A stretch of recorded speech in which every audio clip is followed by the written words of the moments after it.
Hi everyone, welcome back to the Improve Work podcast. Today we'll talk about the challenges of remote work and how to overcome them.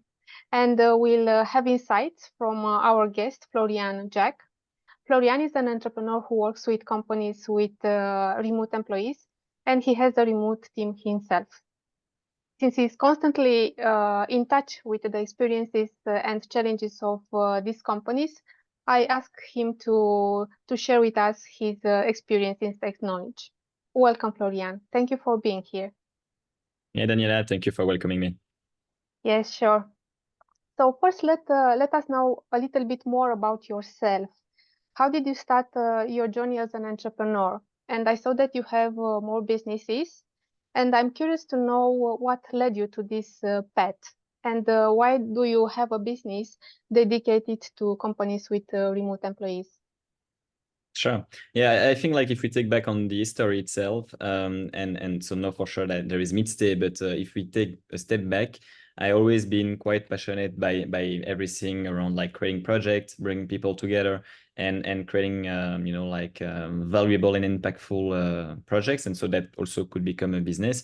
At the very young age, I was very passionate with everything around startup.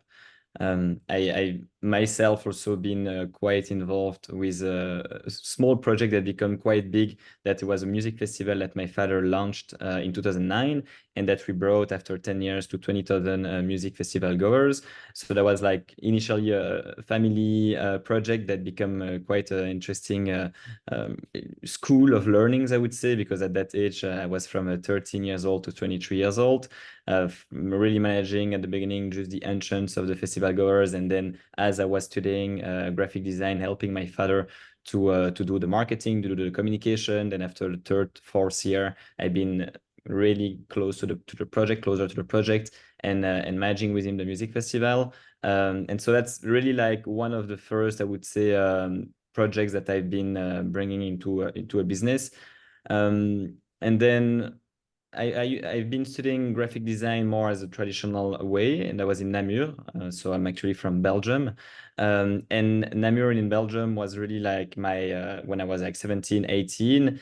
And then it happened at the university, I wanted to follow something more around digital. So I've been going to Brussels in the CAD, College of Advertising and Design, where that school was really opening up doors on international opportunities. So I've been studying UX UI design there, and then having a few opportunities, one in Shanghai, one in New York, and then following other opportunities out of school in San Francisco and also in Australia. So at that time, I set up my business back in Belgium more as a creative agency, and helping companies start up in San Francisco, New York, mostly that were out of YC, one of the biggest incubator in the world. And then really coming back all the time in Belgium. So I was doing a mission of like 3 to 6 months, but coming back in Belgium because that music festival was still ongoing. So that was really the project that kept me back in Belgium. But always being passionate about tech, about travel, and about projects and also culture. Bringing different culture across a project and seeing what blows up out of it. So what happened is that after the 10th year of the music festival, that was in 2019, early 2020 was freaking cold in Belgium. So I decided to actually go work myself remotely for my clients in Bali. And that's actually the whole story of Midstay, the new startup, started. So after I arrived in February 2022, we all know that March 2022 was actually the beginning of the 2020 was actually the beginning of the COVID. And I got stuck here. I kept working for my clients remotely. And I mean, that was a beautiful place to be stuck and nothing to complain. After a few months, I actually met my partner, Magnus, who is a software engineer coming from Norway. He was in the same case as me, also stuck in Bali. And we decided, to actually team up together because we were having like two different skills that were really complementary. He was software engineer, I was myself product UX UI designer, and we wanted to bring together a platform that were gonna help the remote workers to relocate in a new place, so more for digital nomads. But what happened is that we understood after a few months that one thing that was actually even more needed after COVID was for companies to bring back their team together in some ways. So the way that was bringing quite a lot of traction was actually team retreats. So bringing groups for a short-term trip for a few days with like a bunch of people in between 10 to 200, 300 people in different destinations to bring back that physical connection. So indeed, Midstay is now a 15-employee company. We are working every day with companies that are remote or not. We are also working with banks. We're also working with VC. I mean, there is a lot of different industry that we're working with. But indeed, like the way that Midstay has been then structured with the employees that are all remote is something different than other companies, as it needs to be really optimized with the tools, with the way we are actually meeting up, the way we are communicating, the way like even like the process are put in place. So it's indeed important to keep in mind that you offer that perk to your employees to be remote, but you need to bring as well like a comfortable and enjoyable environment for them to work and to progress and to grow.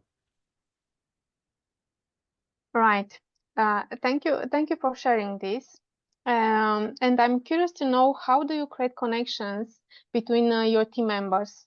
They are from different parts of the world, and I think that this is a challenge for you.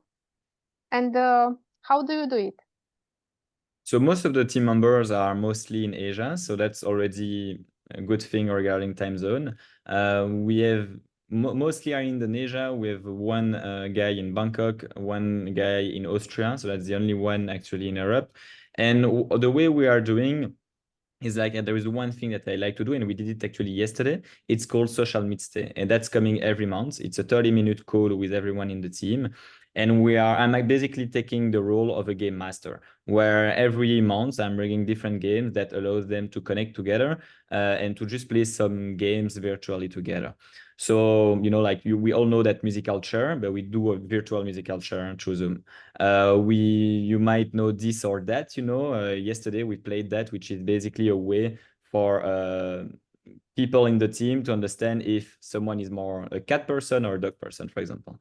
And everyone is basically opening up in that call, and that's much more casual. We're not speaking about objectives. We're not speaking about progress at work. It's really like that time where for 30 minutes, we're just enjoying. We're trying to learn about each other. And that's the virtual way. The other ways as well to connect through team, like through team members, is as well for sure like a frequent catch up, which is much more work related, where every Monday we do a stand-up with everyone in the team, where everyone has 2-3 minutes to explain what they did last week and what they are doing this week. So that's much more work related. And then you have as well the 101 catch up as well with the managers that are taking care of that. That's another way of catching up, and that's, I would say, also work related. And then the fourth way is actually the team retreat, what we are actually ourselves providing as a service for our clients. We are organizing and planning team retreats for companies across Asia, but we're also doing ourselves to make sure that our employees are actually making sure that our employees are connected with the team, connected with the mission, the vision of the company, but also to ensure that there is a employee engagement that stays up, as well, that the company culture needs to be vehicled. So all these things are quite important to make sure that the company goes well and is in a healthy state, where these things is quite easy, I would say, or easier, much more easier to do when you're at the office, because you have that physical presence, where you don't have that online. I think as well, like one of the biggest challenge is for manager in a remote setup is making sure that you trust your team and that you're not like all the time at their back and asking what's happening, etc. Because that's then micromanagement, and that's actually not healthy at all. But again, for these kind of things, we are putting ourselves some tools that allows everyone to stay up to date and to be able to work really well async. Yes, it's a very interesting idea with the games. How do they react? And the other methods also, of course. How do they react to those meetings with the games? And I love it. I mean, that's the time where we can unwind, and we can clearly, like, see we can just laugh, we can just like and all the time they're a bit curious on the game that I will bring that month. Another month was actually everyone was switching off the camera and we were doing a sound, and the first one that was actually guessing what was the sound was gaining a point. So it was like there's a lot of games around that we can actually do, and we have now a list of like 25 games that we've been doing.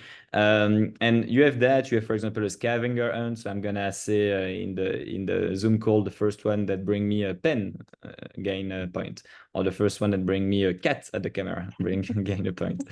So that's quite funny, and that's really like relax everyone, and we can see that it's quite important as at that time really people are enjoying their time being at Midstay, and that's really the clearly the vision and the message we want to pass by. We don't want to be like this very boring company. We also want to have fun with everyone, and that's also why we call the team members the Midstay family. We really want to be as close as possible with them. Mm-hmm. So I guess that this is one way in which you create engagement in your team.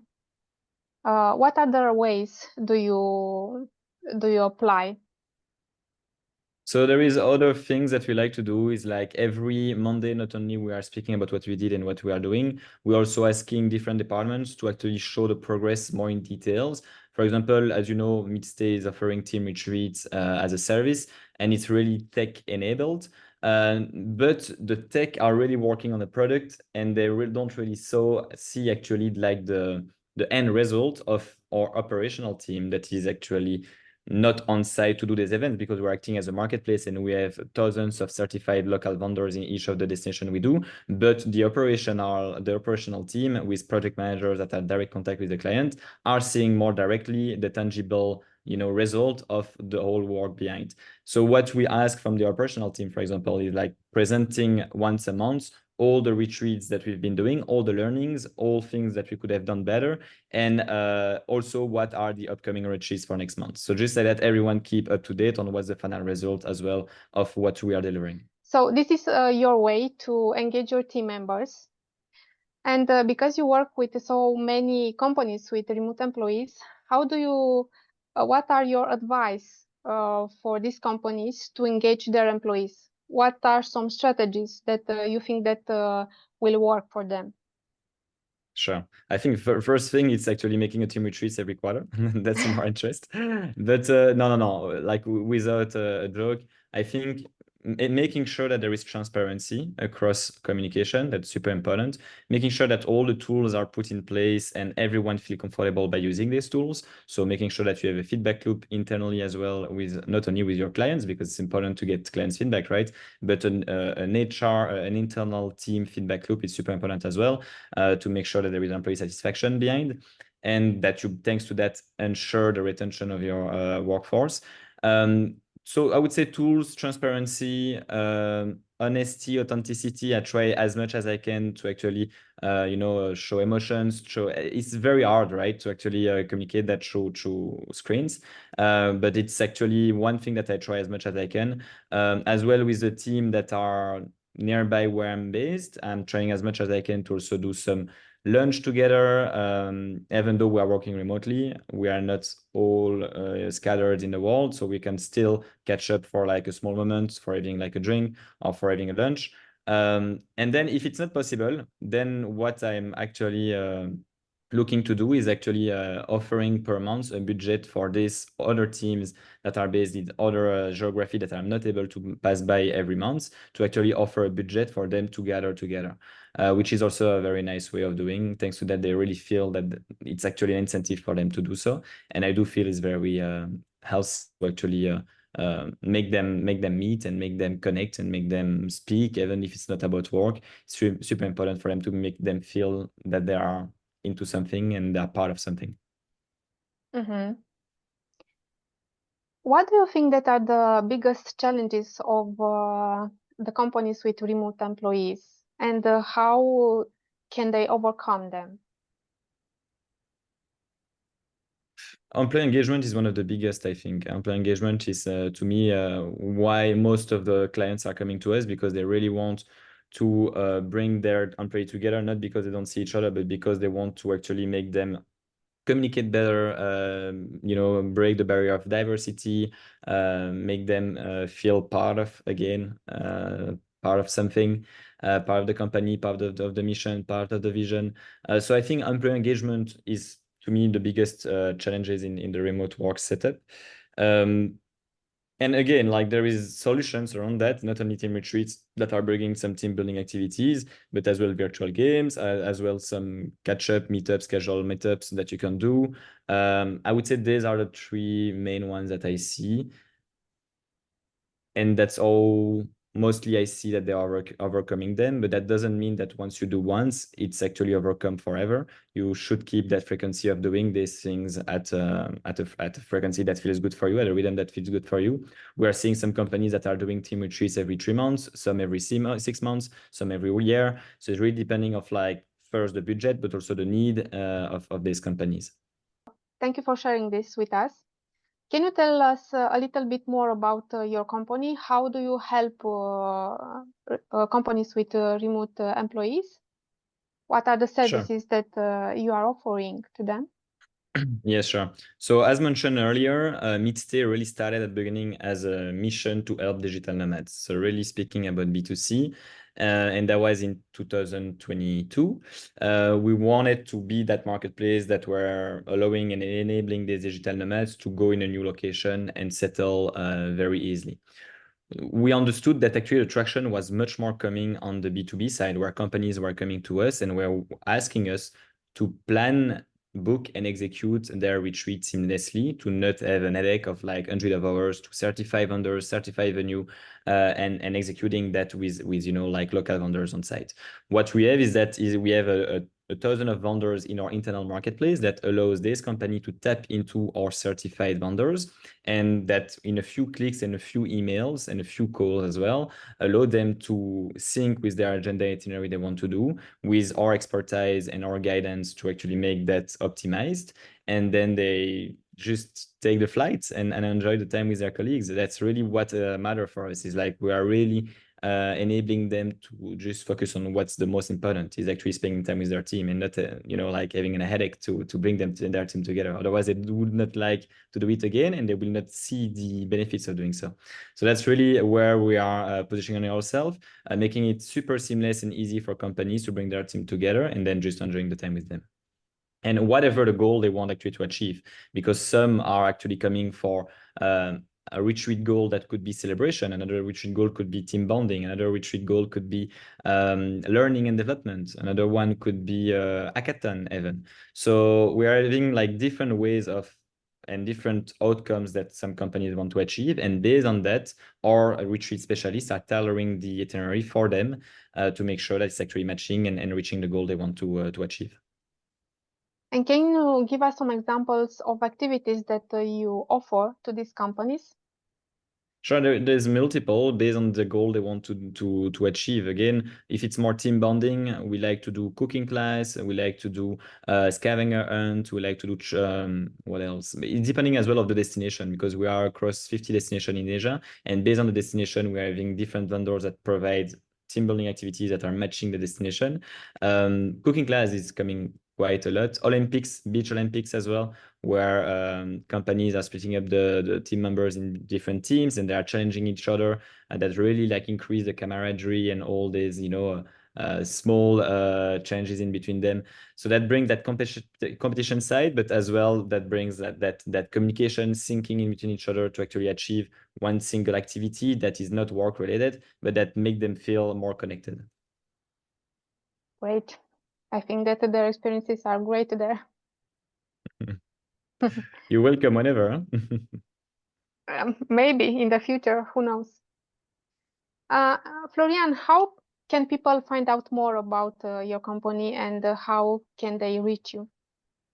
So it's either by the website, midstay.com, so midstay.com, or also directly through my LinkedIn, so Florian Jacques on LinkedIn. I'm very active over there as well. You can also find us for sure on the regular social media, Instagram, Facebook, TikTok, where you will see most of our use case, most of the recent experience, and all the activities we've been doing for these companies. Thank you so much, Florian, for being here and sharing your experiences with us. I am sure that this will help our listeners. Thanks, Daniela. It was great to be invited. Thank you so much. Bye-bye.